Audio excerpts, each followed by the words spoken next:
Hello, everyone, and welcome to the final conference tournament preview edition of the Zach Kroll Sports Podcast. We are here today going over the Big 12 Conference, and I will say this. The reason why I decided to record this Big 12 Conference last after any other conference in college basketball was because I think it's the best league in college basketball. I think there are so many good teams in this league, so many competitive teams each and every game, and I cannot wait to see all of these teams in one spot in Kansas City, Missouri at the Sprint Center starting tomorrow for the Big 12 tournament. And in case you have not listened to any of my other previous conference tournament preview editions of the Zach Kroll Sports Podcast, I'll give you guys a quick description.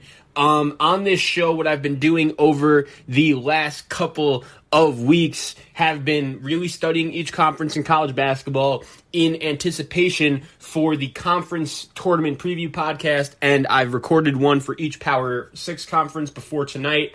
I'm doing the Big 12 here today, and I'm going to be giving you guys my predictions for each game of the conference tournament. And if you want to play along at home, I am giving out awards for each conference, including the Big 12.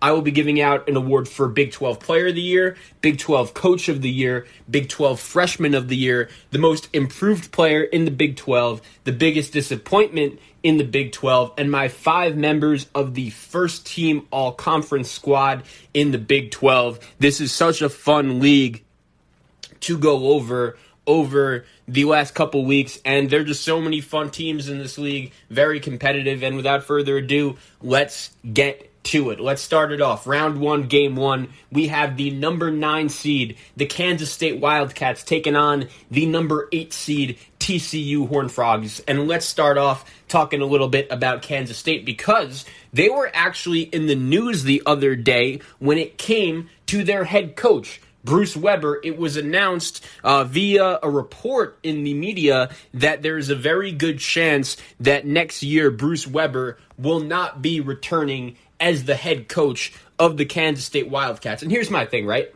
I'm not going to sit here and tell you that I think this season so far has been a success for Kansas State because, they lost to a D2 school by double digits. They were awful. They were one of the worst Power 5 teams in college basketball. However, at the same time, I don't think anyone expected Kansas State to be good. This was obviously going to be a transition year. I remember right before the season started, sitting here on this show when I recorded my preview for the Big 12, and I said, if you're a Kansas State fan, you would have been more than willing to trade a couple of Big 12 regular season titles and ending Kansas's streak for a transition year like this. And yeah, the transition year, you didn't expect it to be this bad, but at the same time, Bruce Weber and Kansas State fans, they just don't really get along. Kansas State fans don't really like Bruce Weber. They don't really think he is the guy to lead them to the promised land. And in terms of my opinion on it,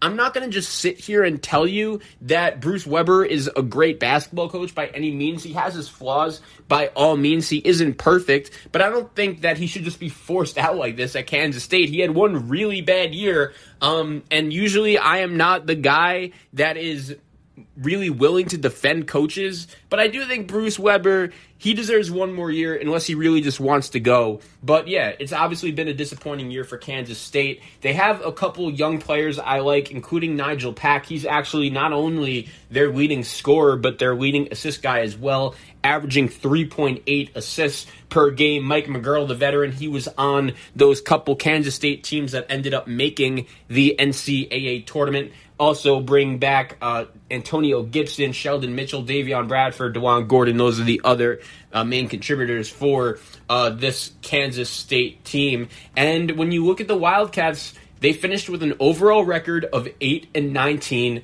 Their Big 12 wins, they did have one really good one against Oklahoma. I know historically the Sooners have had a lot of trouble winning basketball games in Manhattan, Kansas, but still, to lose to this Kansas State team, I don't think anyone really expected that to happen. Kansas State started off Big 12 play with the win against Iowa State to go to 1-0, right? They then lose to Baylor, fine, 1-1. They then lose 12 straight Big 12 games until they go to TCU on Saturday, February 20th and won, and then they beat Oklahoma at home on Tuesday, February 23rd. In that game, Mike McGurl was the leading scorer with 19, Antonio Gordon leading rebounder with 10, and Nigel Pack, my guy, leading assist guy with 5. 9, I should say. 9 assists in that game. I think Pack is the reason why, if you're a Kansas State fan, you should have any optimism at all. That is really why Kansas State has any kind of urge for you to watch, because let's keep in mind, if you lose to a Division II school by double digits, how much should I really be talking about you on this podcast? They will be taking on the number 8 seeded TCU Horn Frogs. And look, TCU actually has some talent on this team, and there are people making the argument that the TCU Horn Frogs, who finished 8th in the Big 12 with a overall record of 12-13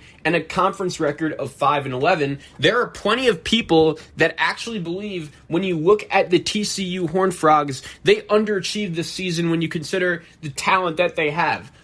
They actually have an award winner for me in this Big 12 conference by the name of R.J. Nebhart, averaging 16 points a game, 4.3 rebounds, 4 assists, and he is the winner of my Most Improved Player of Award because he really was able to take a step forward and really was able to become that go-to guy for the TCU Horn Frogs. He averaged 12 points last year. He raised that by 4 full points this year. Also, his percentages went up as well. Sorry for that noise in the background. And he's a really good player. I really like his game. He is my winner of the Most Improved Player in the year, R.J. Nebhart. I could really see just how comfortable he is being the go-to guy for Purdue. You also have Mike Miles, the freshman. I think he is a guy similar to Pack for Kansas State. If you are a fan of the TCU Horned Frogs, Mike Miles is going to be the guy to watch, averaging just about 14 points per game this season, 3.5 rebounds per game, 3.2 assists per game, 37% from 3. A very balanced player that could do it all. Kevin Samuel, Charles O'Bannon, Jaden Leday, PJ Fuller. Look, TCU has some guys on this team. I don't want to say they're awful. So, look, I understand their record isn't great. I understand the Big 12 is a tough conference. But if I was TCU, I would have liked to see a little bit more quality wins. They did get a win over Oklahoma State. They did get a win over Texas A&M during the non-conference. But yeah, TCU didn't really beat anyone good. And with that being said, I'll say it. I do think they have underachieved a little bit this season. And historically, I have actually been a very big fan of Jamie Dixon and everything that he's been about as the head coach of the TCU Horned Frogs. And really, when he was at Pitt, TCU is obviously a school with literally no basketball history at all. I do believe it is actually one of the toughest Power 5 jobs in all of college basketball. So it's a tough place to win, and I'm not going to sit here and say Jamie Dixon has necessarily done a bad job. He really did a nice job building the core group of guys with Kenrich Williams and Brodzianski and Alex Robinson. Unfortunately, they were never really able to break through in the NCAA tournament, but hopefully, if you are a TCU fan, that group and the fact that you actually have somewhat of a crowd who anticipates going to your games, hopefully that will improve. We knew that when Jamie Dixon decided to leave Pitt and come back to his alma mater of TCU, it was going to be an interesting decision. It was going to be interesting to see how it would work out, considering just how tough of a job it really was. I do think, though, there is plenty of talent on this Horned Frogs team, and the fact that they could never beat anyone good besides Oklahoma State, considering how many chances they had. Like, why couldn't they beat Oklahoma at home? They lost that game by 4. Why couldn't they beat Texas at home? They lost that game by 12. Why couldn't they beat Kansas even at home? It wasn't some great Kansas Jayhawk team. Same thing could be said when they played West Virginia. I know that was on the road, but still, I do buy the argument a little bit that TCU did underachieve. With that being said, I do like them to beat Kansas State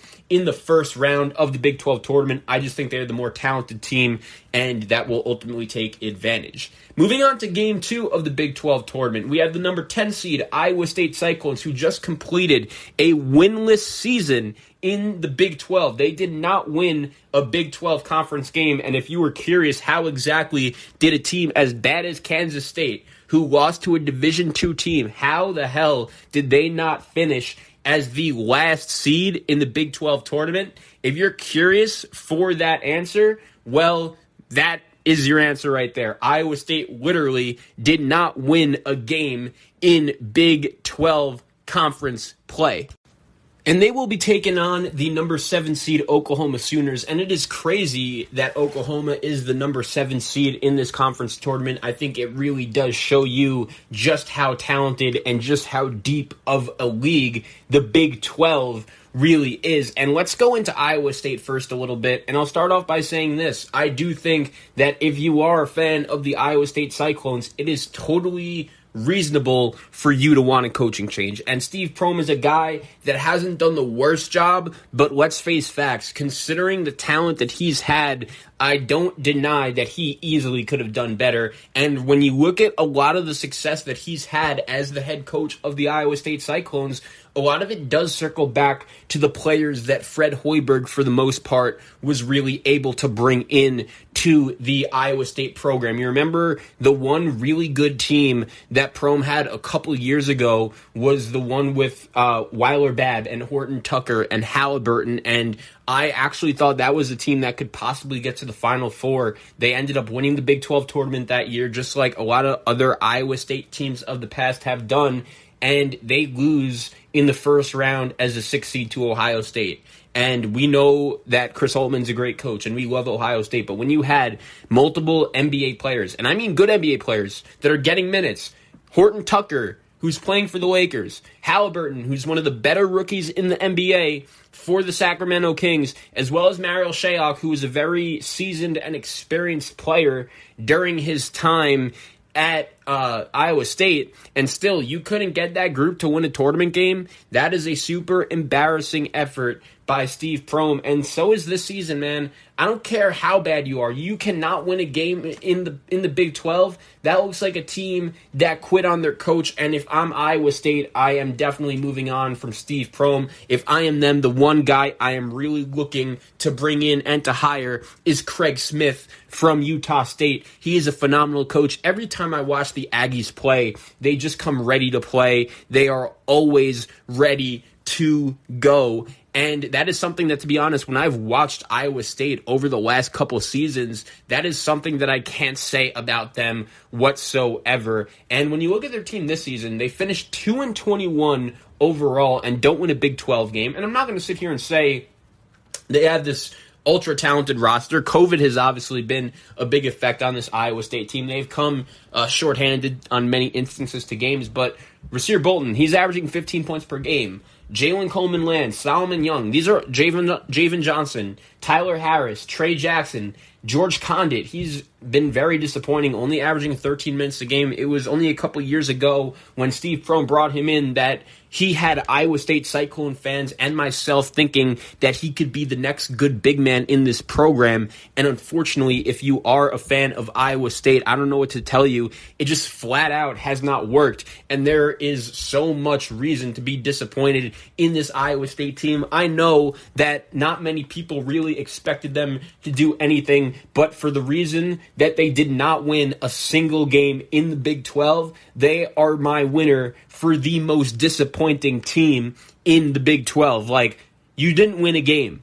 That is a disappointing season. I don't care what the expectations were, and Steve Prohm deserves to go. I'm telling you, the first name that comes to mind for me is Craig Smith. Porter Moser from Loyola Chicago would be the other one. I still don't know how that dude is still the head coach of Loyola Chicago. Of all of the jobs that have opened up, especially in the Midwest over the last couple of years, we all know just how big of a breakthrough the SEC has been making in terms of coaches. I think that guy is not going to be the head coach of Loyola Chicago for much longer, assuming he wants to go. And the season they've had so far this year has been super impressive as they beat Drake the other night in the Missouri Valley tournament. But yeah, I think he's done a super impressive job.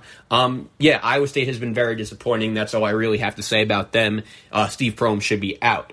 I do think he may get another chance as a head coach, by the way, because I don't think before this year you could look at his tenure and say, oh, Steve Prohm has done a horrible job. Like, he has gotten Iowa State to the tournament multiple times.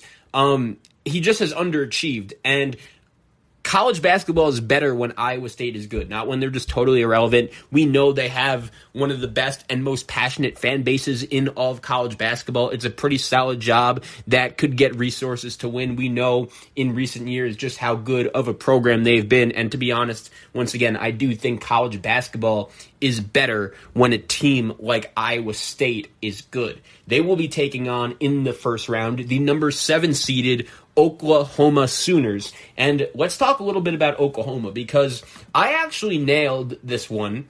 I did predict Oklahoma to finish 7th in the Big 12 before the season started. However, I will admit, I didn't expect their season to necessarily go the way it did. And here is exactly what I am talking about.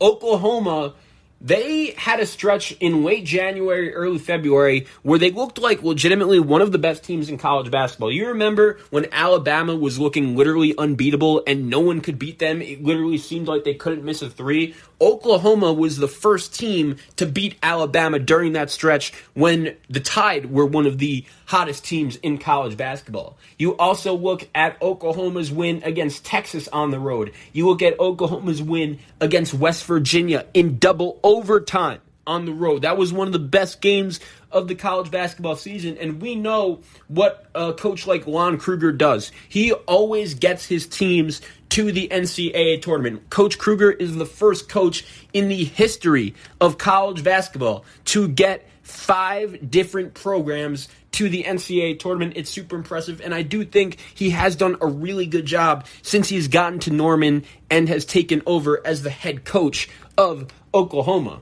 When you look at this roster, I like it. They have some guards that could beat you in many different ways. Austin Reeves, and he's the first guy I mentioned. He's their leading scorer. He's averaging 17.5 points per game, 5.7 rebounds per game, 4.9 assists per game. And the reason why he is the first guy I brought up is not only because he's leading Oklahoma in basically every stat, but he was injured for a good portion of the season, and a good portion of when he was hurt, that was when Oklahoma really started to go on their big hot streak early on in Big 12 play, when they beat Kansas, they beat Texas, they beat Alabama, they beat West Virginia. The problem is they took a bad, I can't emphasize that enough, a bad loss to Kansas State on Tuesday, February 23rd. They then have a home with their arch rival Oklahoma State Cowboys,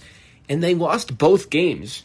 One game in overtime at home, another one by 4. And once again, there's no shame in losing to Oklahoma State. The Cowboys have been one of the best stories in college basketball this season. We're going to get to them a little bit later in the show. But still, if you're a team like Oklahoma, and there were people that had you trending towards the top 10, I had Oklahoma, I looked it up before the show. If you didn't know, for the listeners, every week throughout the college basketball season, I submitted my own top 25 poll. I would pin it to my account for the week and try to get as much feedback as I possibly could. And Oklahoma, for me, I had them, the highest was at number 10. And I remember I had people saying, wow, that's too low. They absolutely deserve to be in the top 10. And since they are another team, just like a lot of other teams that we've gone over while previewing these conference tournaments, that go into March Madness just cold. And they should obviously beat Iowa State. I get it. They're going to take on Kansas, and we got some news regarding Kansas and their roster personnel in the Big 12 tournament. When it comes to COVID, we're going to go over the Jayhawks, obviously, a little bit later in the show as well. But Oklahoma, maybe that could be the break they need to finally create momentum for them during March Madness. Now, Austin Reeves is a phenomenal player. Unfortunately, he did not make the first team all-conference. But look, man, he's an absolute baller. The reason why he didn't make it is just because the Big 12 is an absolutely loaded league, and there really are so many different guys we could have picked out. But Oklahoma is a team full of veteran guys. Reeves, Brady Manick, it feels like that dude has been in college forever. You also look at Davion Harmon. He has impressed me this season. Very consistent guard, averaging 13 points, 3.3 rebounds per game, 2 assists. You could really tell that Lon Kruger has an influence on everything, really, that he does on the basketball court. They also have Umoja Gibson and Elijah Harkless, 2 guards that could really create and make their shots. Alondas Williams is a guy who returned from the team last year. He is just starting to get his feet back under him as he was out a little bit because of COVID. But I think Oklahoma is a team to watch for. I do believe they will beat Iowa State in the first round of the Big 12 tournament, and it will be the last game that Steve Prohm does coach at Iowa State. the winner of this game will move on to take on the number 2 seed Kansas Jayhawks, and I do think it will be Oklahoma. So I took TCU to beat Kansas State in the first round, and that would mean they would move on to take on the Baylor Bears in the 5th game of the Big 12 tournament. The Big 12 is a conference. I'm not exactly sure why they do that, but every year in the Big 12, they play the 4-5 game first on quarterfinal day, and then the 1-8 or 1-9 game second on quarterfinal day. But anyway, we'll start off talking about Baylor, and what could I really say about this team, man? I've been telling you guys all season that Baylor is the best team in college basketball, and I understand that they lost the game to Kansas, and it was a tough loss. I get it. But at the same time, there's no denying how good this team is. And I'll start off by saying this. Jared Butler is my Big 12 Player of the Year. I understand that Cade Cunningham ended up winning it from Oklahoma State, and I'm not here to diminish Cade. What he has done this season has been absolutely phenomenal. He is one of the most fun players in all of college basketball. He is going to be most likely the number 1 pick in this year's NBA draft. And you know what? He really does deserve it because he is so fun to watch. I could just watch him for days. But Jared Butler was by far and away the best player on by far and away the best team on what could be the best team in the country. As a matter of fact, I think they are the best team in the country. I've told you from the beginning, really since the game against Illinois, that Baylor was going to be my pick to win the national championship. And it's funny because Baylor was not my pick to win the national championship before the season started. I have been on record of saying that if March Madness would have happened last year, Baylor and Gonzaga were the 2 best teams in college basketball last year. My Final Four probably would have been, off the top of my head, those 2, Seton Hall and Dayton. Those were probably the 4 teams that came to mind.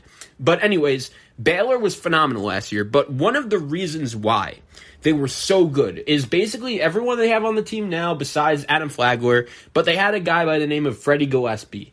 And he was so important to what Baylor was able to do. And with Gillespie, they were able to play 4 out around the 1 big, and you could tell how good they were because it was able to allow their guards to go to work and create, and we just know how good Butler and Teague are at doing that. And it's crazy because last year, Davion Mitchell's game offensively is nowhere close to where it is right now when you look at Baylor. And I was concerned about Baylor because Freddie Gillespie graduated, and Tristan Clark, the guy that for most of the offseason I was expecting to be the main candidate to replace Freddie Gillespie, he got hurt as well, and he retired from basketball. So I was concerned about Baylor's size. But then, listen to this. I watched them play against Illinois very early in the season, and if you remember, in that game against Illinois, keep in mind, the Illinois, that same team that I'm predicting to win the Big Ten tournament, and the same team that would be a 1 seed and is by far and away one of the 4 or 5 best teams in all of college basketball right now,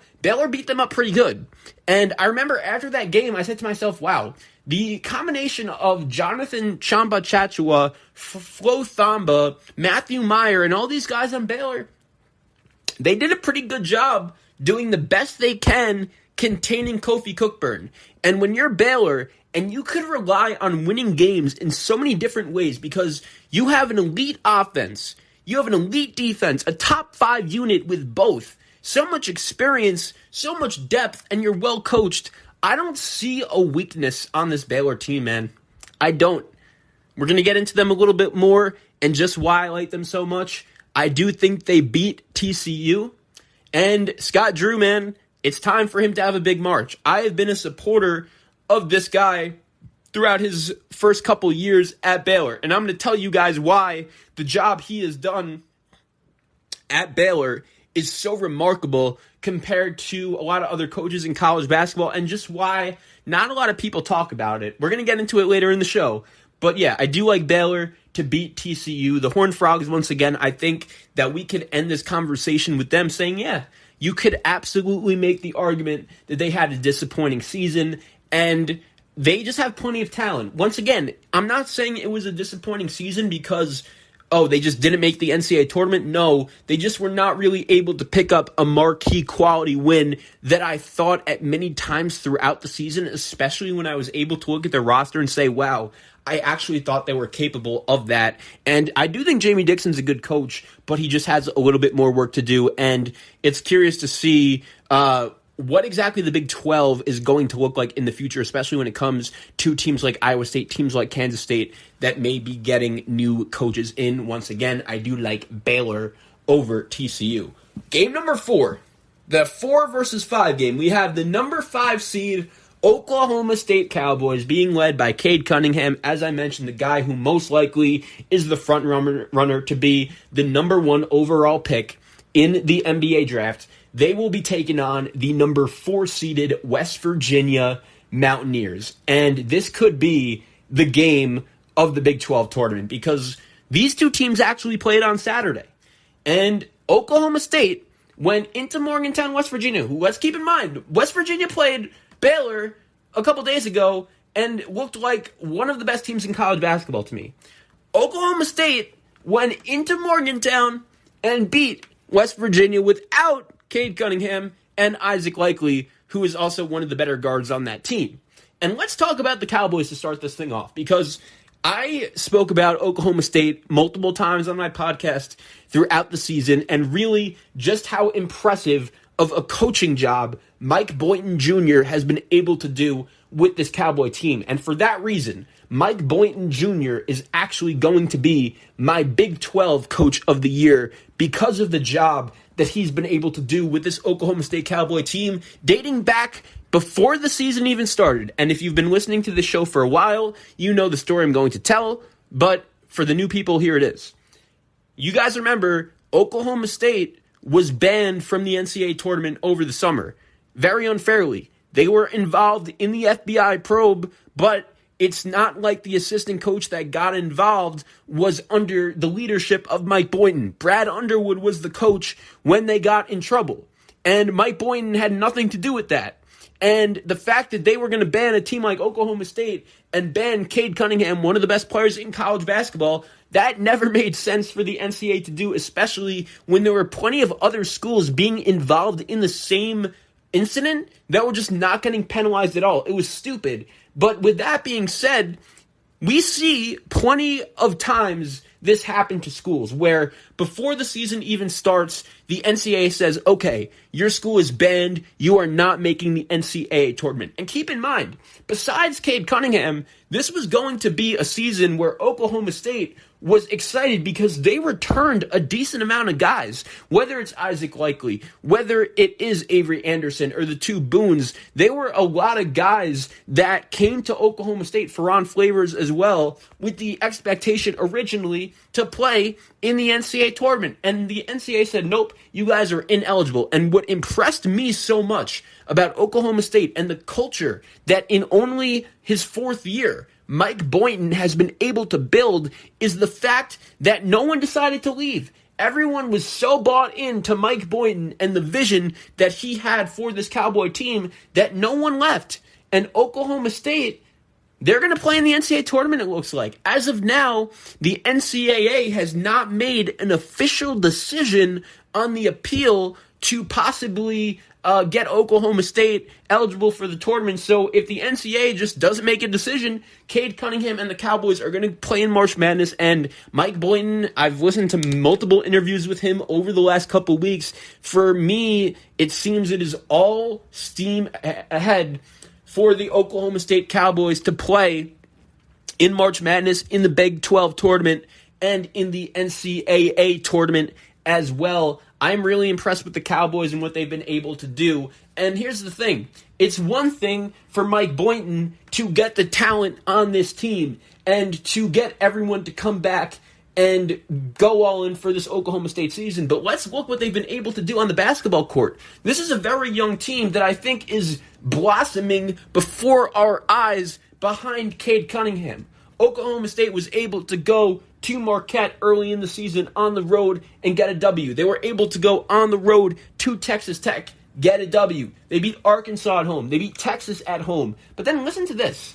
Over the last couple weeks, they have won games that I just didn't think they were capable of winning. Like, I was satisfied with Mike Boynton and the job he did at Oklahoma State when they beat Arkansas and when they beat Texas at home in double overtime, and he had them as a lock to make the NCAA tournament as a 7 seed. But guess what? Since then, he's raised my expectations because he has even done more. How about beating Texas Tech at home in overtime? How about sweeping your arch rival Oklahoma in a home-and-home, and both games were extremely close?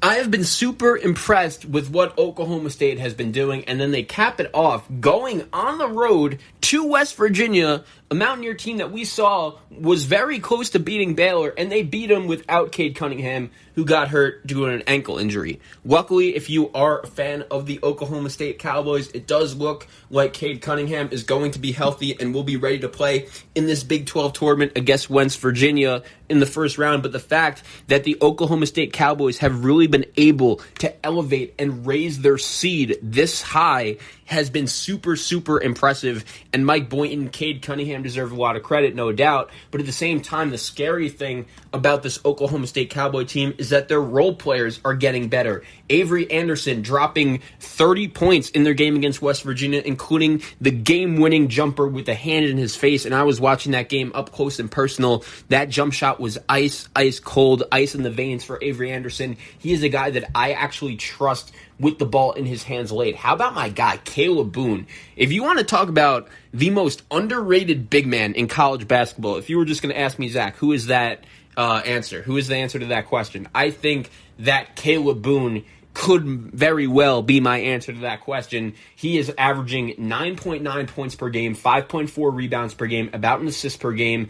I really like him, and he is one of the more improved players in this Big 12 conference as well. The other kid I like is Matthew Alexander Moncrief, the freshman from Canada, averaging 9.4 points per game, 5.2 rebounds, super athletic. I think after Cade Cunningham moves on from Oklahoma State, he is going to be in for an even bigger role and will be a big, big piece of the future for this Oklahoma State Cowboy squad. I just wanted to say once again, I love the job Mike Boynton Jr. has been able to do so far this season with this Oklahoma State Cowboy team. It has been phenomenal. They will be taking on the team they actually beat on Saturday. That is the number 4 seeded West Virginia Mountaineers. And I'll say this, I said that until a couple weeks ago, I didn't think Mike Boynton was getting enough credit for the job that he's been able to do so far this season at Oklahoma State. Well, I think that their opponent in round 1 of the Big 12 tournament, Bob Huggins at West Virginia,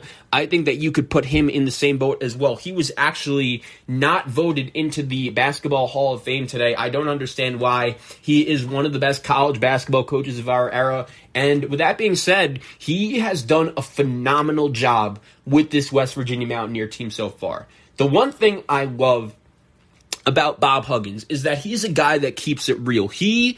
Whenever he is interviewed, you could tell that he's very genuine and that he keeps it real. And whatever he says and whatever he tells you, it is really something that he means and that he feels passionate about. And I remember listening to John Rothstein's podcast prior to the start of the season, and he had Bob Huggins on as a guest, and Bob Huggins straight up told John Rothstein that he believed that this year's West Virginia team was the best West Virginia team that he had since the team in 2010 that went all the way to the Final Four, and as Mountaineer fans know, they haven't been back since. They've been very close. And I remember listening to that and hearing that, wow, okay, maybe this West Virginia team has something special in store for us. And to be honest, one of the main reasons why I was so excited about this West Virginia team prior to the start of the season, I actually had them as the number 2 team in the Big 12 behind Baylor. But one of the reasons why I was so optimistic about them was because of the duo of Oscar Tshiebwe and Derek Culver. And Derek Culver is actually a member of my first team all Big 12 team. He is going to join Jared Butler of Baylor and Cade Cunningham of Oklahoma State as the 3 members to start off. West Virginia actually is going to be a rare team with 2 members because Miles McBride of WBU is the other guy to make the first team all Big 12 squad from the Mountaineers. So that's 4 Cunningham, Butler, And then the two kids from WBU, McBride and Culver. There is one more. We will see if you guys will be able to get it. But at the same time, when we look at everything that West Virginia has done so far this season, I think what the most impressive thing has been is this. So West Virginia, as I said, one of the main reasons why I was so optimistic about them was because of the physicality of Culver and Sheboy. And West Virginia, when you look at Bob Huggins' teams of the past and you ask yourself, okay, why exactly have these teams been so successful? One of the main answers usually is that they are just so physically imposing, and they press you. They play press Virginia. They force you to just turn the ball over, and they are relentless. And for Bob Huggins' first couple years of West Virginia basketball, that was absolutely the case. However, at the same time, I don't think that that reason is why this year's WVU team could make the Final Four. You saw it up close and personal against Baylor. What made West Virginia so good in that game, and what has made West Virginia so good throughout the course of the season, is their guards' ability to make big shots. And that is why I felt so imminent on putting Miles McBride on my first team all Big 12 squad because of that ability he has. I think that when you look at who do you want to have the ball in their hands in crunch time, the answer for me in the Big 12, it's going to be Cade Cunningham. It's going to be Jared Butler, obviously. But Miles McBride may just be the next guy that comes to mind for me. I absolutely love his game, and I love guys like Taz Sherman. I love guys like Sean McNeil and the ability that they've shown to make big shots throughout the season. And then you combine them with a guy like Derek Culver, who is one of the best players in the Big 12, obviously making my first team all Big 12 squad as well. I was disappointed in West Virginia when they lost on Saturday to Oklahoma State without Cade Cunningham. That's obviously a great win for the Cowboys. Avery Anderson was phenomenal, and really, when I watched that game, it was like, oh wow, the Cowboys are growing up moment for me. If they could be able to go into Morgantown, West Virginia without Cade Cunningham and win, I think the Cowboys could be a team that could be suited for a long, long run in the NCAA tournament. With that being said, I know that West Virginia is an experienced team, and I know that West Virginia is going to come into this Big 12 tournament ready for war and ready to get some payback on the Oklahoma State Cowboys. Another reason I think West Virginia is going to win this game is because they think, most likely if they win, Baylor's coming up next. I think they want another crack at the Baylor Bears. I think that Oklahoma State is playing the best basketball out of anyone in the Big 12 heading into Kansas City, Missouri. But with that being said, give me West Virginia to get some payback and beat Oklahoma State. And look, I know I've been very embarrassed betting against Mike Boynton Jr. and his team over the last couple of years. I gave him Coach of the Year for a reason. He has done an unbelievable job with this Oklahoma State Cowboys team so far this season. However, I think West Virginia is a smidge more talented. I think Bob Huggins wants to make one more deep run in a Big 12 tournament. Give me West Virginia narrowly to edge Oklahoma State and take on Baylor.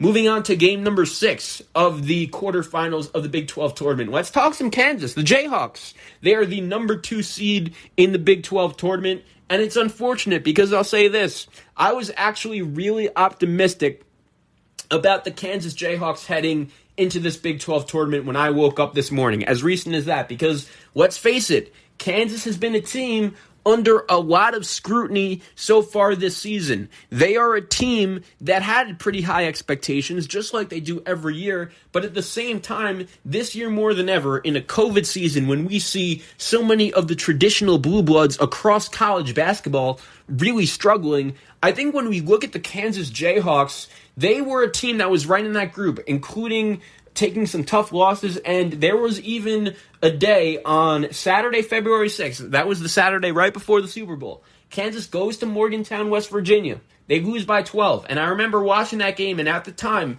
with the loss, that put Kansas with an overall record of 12-7 and a conference record of 6-5. If you remember, also, they got blown out by Gonzaga early in the non-conference portion of the season. They barely beat a bad Kentucky team in the Champions Classic. They barely beat Creighton at home. That's usually a game, I know Creighton is good, that they usually take advantage of, though. And I do feel like the Kansas Jayhawks were actually losing a lot of games that just traditionally they don't lose. And since that game against West Virginia, Bill Self has proven once again that as good of a coach as he is and as loaded as his resume is, I don't think he gets enough credit as a coach. But unfortunately, that is not the big news regarding the Kansas Jayhawks as of late, because one of the main reasons why Kansas has been able to turn their season around since that loss against West Virginia has been the play of junior big man David McCormick. And if you've been following his career, and it's cool because David McCormick, we all knew how important he was going to be for this Kansas team prior to the start of the season. And without Udoka Azubuike, everyone was going to be super curious, okay, how exactly is this guy going to do filling Udoka's place? And really, as I said, one of the reasons why Kansas has played so well over the last couple of games is because of the emergence of a guy like David McCormick. And it's unfortunate because him, along with Tristan Enaruna, another reserve big man for Kansas, they actually both have been announced out for this Big 12 tournament due to contact tracing, and it's unfortunate because those are really Kansas's two main options when it comes to big men. They don't really have that much depth. The one guy that comes to mind for me that is really going to have to step up if Kansas wants to have a chance of winning this Big 12 tournament is Mitch Lightfoot. And luckily, Mitch Lightfoot is a guy that has experience. He has plenty of big game experience being at Kansas what it seems like for 100 years, but he's going to have to play along with Abaji and Jalen Wilson and Marcus Garrett and Christian Braun. Those four guys I just named,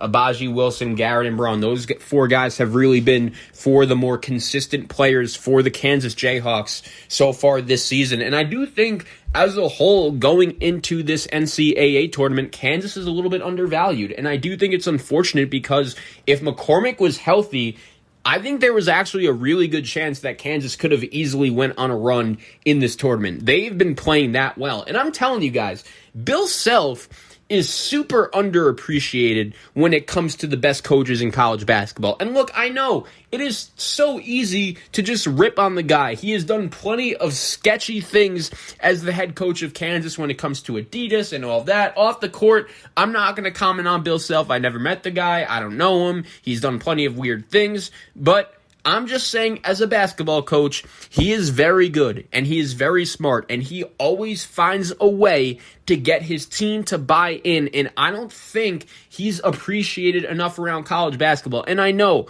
there are plenty of Kansas Jayhawk fans whose expectations are out the roof and think that, oh, just because the guy doesn't necessarily win all of the national championships in the world every year, that makes him a bad head coach. He has one, which is better than none, and at the same time, he doesn't lose at Fog Allen. He literally does not lose. And Bill Self has been running the Big 12 for years. He's a god. And the fact that this Kansas team is about to be a number 3 seed when a couple weeks ago, all of America was saying, okay, we don't ever know if Bill Self is going to be able to recover. This could be the least talented Kansas Jayhawk team he's ever had since he's taken over, because those were real conversations people were having about Kansas. But a guy like Ochai Agbaji, Kansas's leading scorer, he's only averaging 13.7 points per game, and he's going to be a guy I think that eventually will play in the NBA. But I've been super impressed with, even though his numbers not being off the charts, I feel like every time he makes a basket, it's in a big spot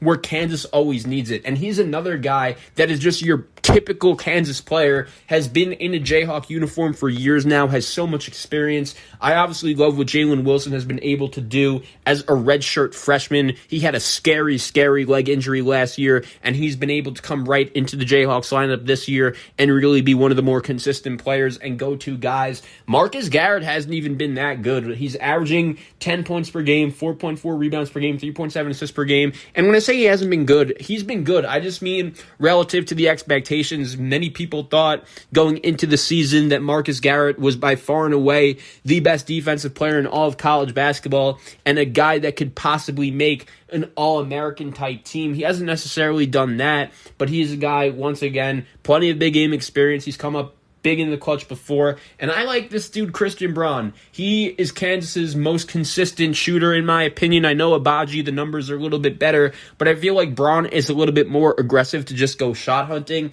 and he's not afraid to let it loose. I like him a lot. The other kid I will say that I love for Kansas, and is another big reason as to why they have been playing such good basketball over the last couple weeks, is the emergence of my guy, DeJuan Harris, the freshman guard. In 27 games, he's only averaging 1.9 points per game, 1.1 rebounds per game, and 1.9 assists per game. However, when you watch Kansas play, you are clearly able to tell just how much control this kid has of the offense when he is on the floor, and it is super impressive to watch just how easy he is in command of the whole offensive game plan for this Kansas Jayhawk team. I think that he could be a guy that come a year or two could be in a similar position as Frank Mason. Like, I don't know if his offensive game is necessarily going to go as well as Frank's did, but he's going to be in the Kansas Jayhawks uniform for a long time, and you could tell just how much belief Bill Self has in him as a guy who is putting up those numbers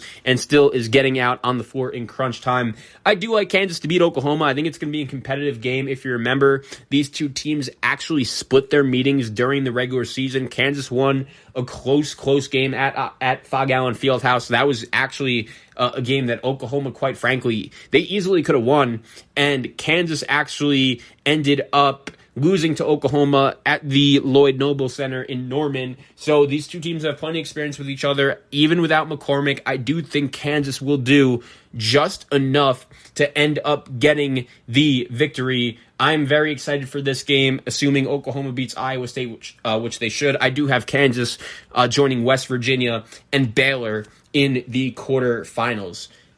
Talk about games I'm looking forward to in the Big 12 tournament. Let's get into it. The number 6 seeded Texas Tech Red Raiders, they will be taking on the number 3 seed Texas Longhorns. And let's start off with Texas Tech. I'll admit, I am usually a huge fan of Chris Beard. He is one of the best coaches in college basketball. He is a star in this industry, and I do think for the most part, he has done a pretty good job with this Texas Tech team. However, Texas Tech is not a team that I necessarily want to have stock in going into March Madness. There have been many moments throughout the season where I've watched Texas Tech. You remember that big comeback win they had against LSU in the SEC Big 12 Challenge? You remember that game they had against Texas when Mac McClung hit the buzzer beater and they beat Texas again a couple Saturdays ago in Lubbock? Those games were really good.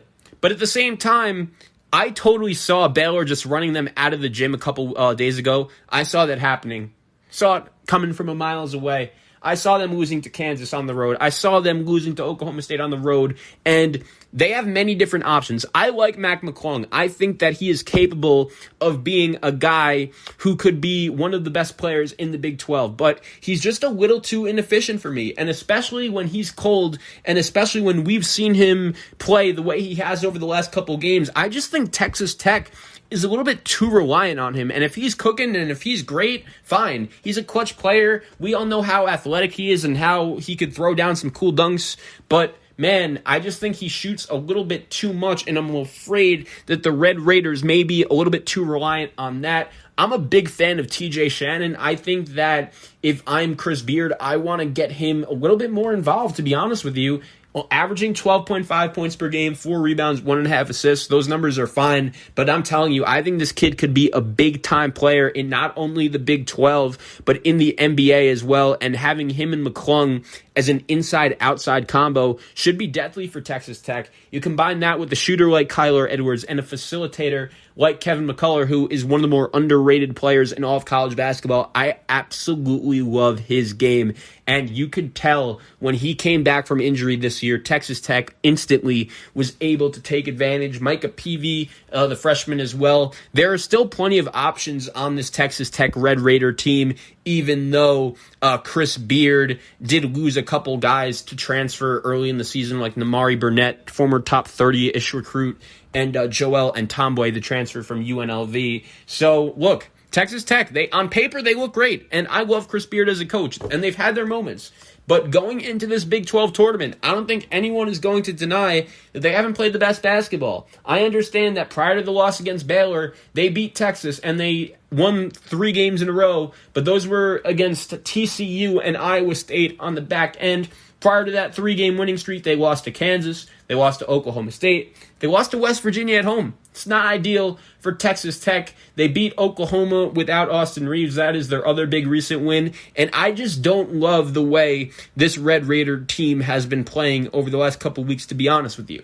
Now, Texas is a team that, to be honest, going into this game, they haven't been playing great basketball as well. We all remember that early on in the season, this Texas Longhorn team was one of the best stories in college basketball, and it was crazy to see Chaka Smart back in Texas. I have said on this show many times before that if COVID doesn't happen last year, I do think Texas would not have made the NCAA tournament, and there was a good chance that if that would have happened, Chaka Smart would have been fired. Now, the reason why this season was so hyped for Texas was because even though they weren't great last year, they did bring back a lot of talent, including also bringing in a freshman in Greg Brown, who was a top 10 recruit coming out of high school. But Matt Coleman, Courtney Ramey, Andrew Jones, Jericho Sims, Kai Jones. They have so many different guys on this Texas Longhorn team that could beat you. And the crazy thing was,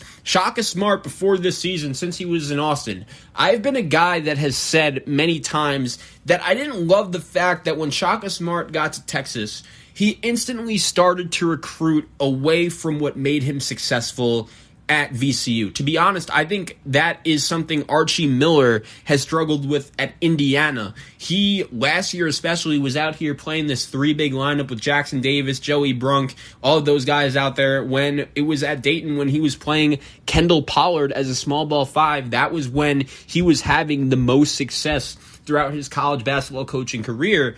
And when you look at Chaka Smart, what made him so successful at VCU was that havoc defense, forcing a lot of turnovers, press style, and we all know that when you're recruiting kids like Greg Brown and you're recruiting guys like Mo Bamba and Jared Allen and really talented players from the high school ranks, they are not coming to college to expect to play that kind of style. And going into this season, the results were not living up to the hype for Chaka Smart. And this was an important season for Chaka because with all the talent on this Texas team, there was no reason for them to be bad. And I didn't rank them before the season started because I didn't know that Chaka Smart had it in him to lead a Texas team to higher than expectations. And it was very clear to me early on in the season that Texas was actually playing really well. If you remember, they had a big-time win against Indiana by 22. They also beat Kansas on the road at Fog Allen Fieldhouse by over 30 points, giving Bill Self the worst loss at Fog Allen Fieldhouse in his Kansas career. But then they had a couple COVID pauses, and there were many times where I would watch Texas and I would say, wow, unfortunately, this team just isn't the same. Whether it was their loss against Oklahoma State, whether it was their loss against West Virginia at home when they had a big lead and they blew it, or it was when they lost to Texas Tech, it's been unfortunate. But at the same time, they did show me a lot when they were able to go into Norman, Oklahoma and beat the Sooners. Because if you remember, Texas actually lost to Oklahoma early on in the season in Austin.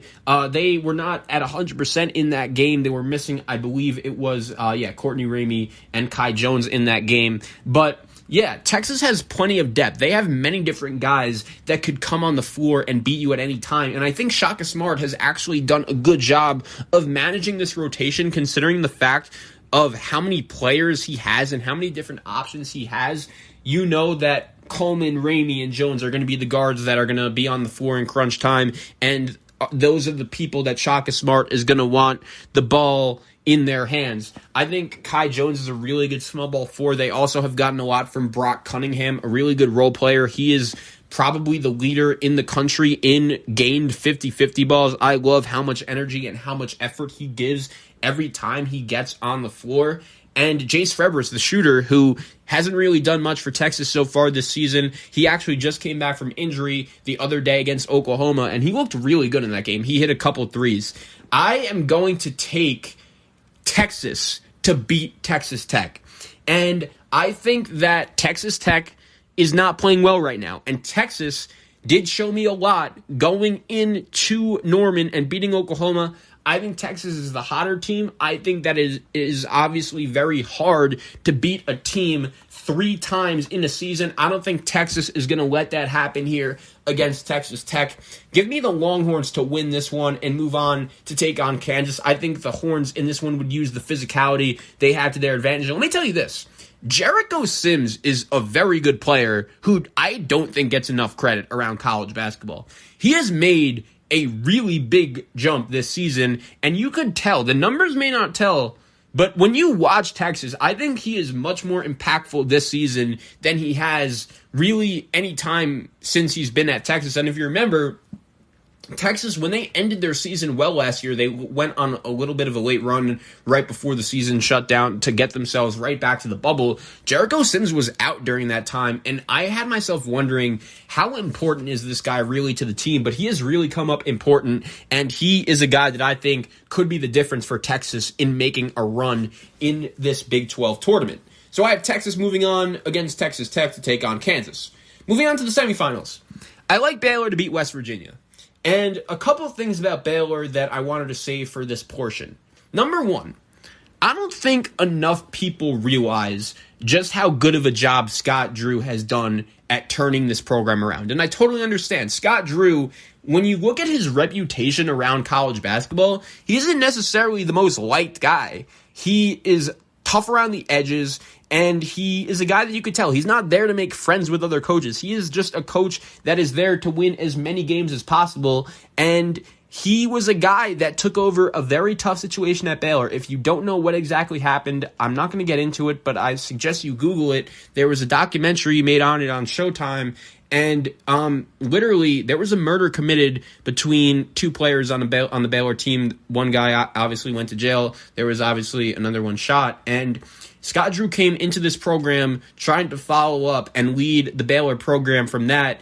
And I understand it hasn't been perfect. He hasn't necessarily gone hella far in the NCAA tournament, but at the same time, what he's been able to do, turning the culture of this Baylor program around and making it normal at a place like Baylor for a player to come in and say, okay, I'm willing to take a redshirt year, and for players to come in and say, okay, I'm willing to sit out, not even sit out, but take a step back when it comes to their role. Look at a guy like Matthew Meyer. He is very slowly becoming one of the more important members of this Baylor team, and he's a junior, and he's still, he's good enough to be the best player on a good team.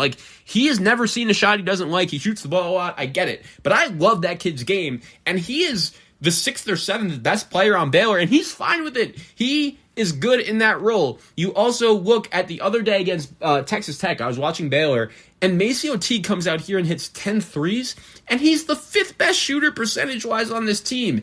That just tells you how many offensive weapons they have that could possibly beat you. Davion Mitchell is actually the 5th member of my first team All-Big 12 squad, along with his Baylor teammate Jared Butler, Miles McBride, Cade Cunningham, and Derek Culver. I love this Baylor team, man. I do. I think they beat West Virginia. The Mountaineers are very good. I think West Virginia, if they were on the bottom of the bracket, I would probably have them in the championship game. The fact that the 4-5 matchup is West Virginia, Oklahoma State, the top half of this Big 12 bracket, whether it's Baylor, Oklahoma State, or whether it is Baylor, West Virginia, it's going to be must-see TV, and I cannot wait. I do like Baylor to beat West Virginia. Kansas and Texas, I'll be honest. Before David McCormick got hurt, I would have picked Kansas to win. I think that McCormick would have done a nice job at least limiting Texas' athleticism, and Kansas' guards are good enough to create.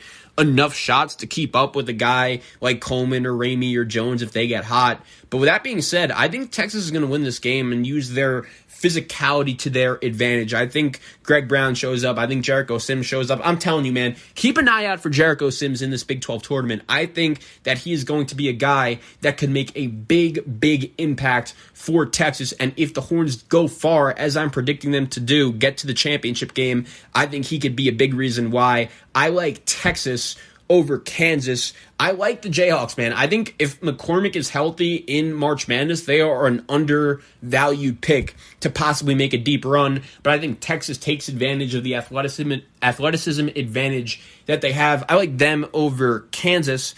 And then I'm going to take Baylor to beat Texas. Baylor is going to be my pick to win the national championship for March Madness. I've been calling them the best team in college basketball since November, and there's no reason for me to pick them to lose. I think that their loss against Kansas long-term helps them. I think what differs them from some of the other teams at the top of the rankings in college basketball, more specifically Gonzaga, is that as good as Gonzaga is, they haven't been in a close game in so long, and that is a compliment to them and how good they are compared to the competition of the WCC, which is an improving league, by the way. I'm not here bashing the WCC. I actually stayed up late last night and watched the full game between BYU and Pepperdine, and it was one of the better games in college basketball I watched all season. Like, the WCC is good, but Baylor going to war with West Virginia a couple times throughout the season, going to war with Kansas and Texas and Oak State and Texas Tech, like, it's going to help them long term. I think they win this Big 12 tournament over Texas.